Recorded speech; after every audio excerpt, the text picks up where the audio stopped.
विद्यार्थ्यांनी आपल्या आई-वडिलांच्या कष्टाची जाणीव ठेवून ध्येयप्राप्ती केली पाहिजे। प्रामाणिकपणे जिद्दीने अभ्यास केल्यास करिअरच्या भविष्यात उत्तम संधी उपलब्ध होतात। तसंच जे विद्यार्थी आपल्या आई-वडिलांच्या कष्टाची जाणीव ठेवून अभ्यास करतात त्यांना हमखास यश मिळतं, असं प्रतिपादन प्रसिद्ध करिअर मार्गदर्शक प्राध्यापक तौहीद मुजावर यांनी केलं।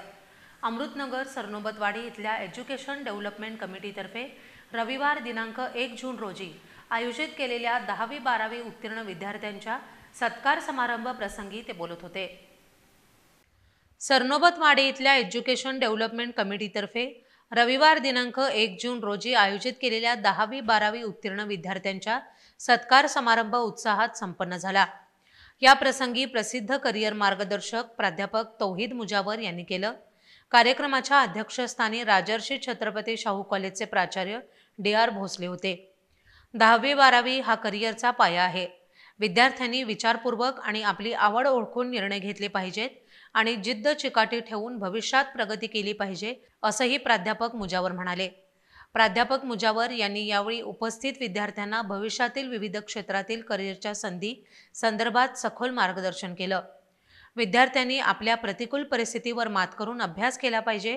समाजात अनेक गरीब होतकरू विद्यार्थी कष्टानं आत्मविश्वासानं उच्च पदावर पोहोचल्याची अनेक उदाहरणं या प्रसंगी प्राचार्य डॉक्टर भोसले यांनी दिली।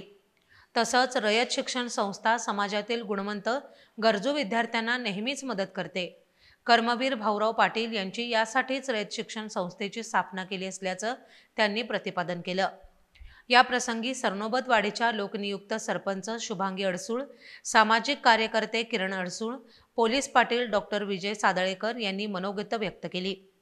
यावेळी उपस्थित मान्यवरांच्या हस्ते 10वी-12वीतील यशस्वी विद्यार्थ्यांना स्कूल बॅग, वह्या, ट्रॉफी आणि झाडांचं रोप देऊन सन्मानित करण्यात आलं।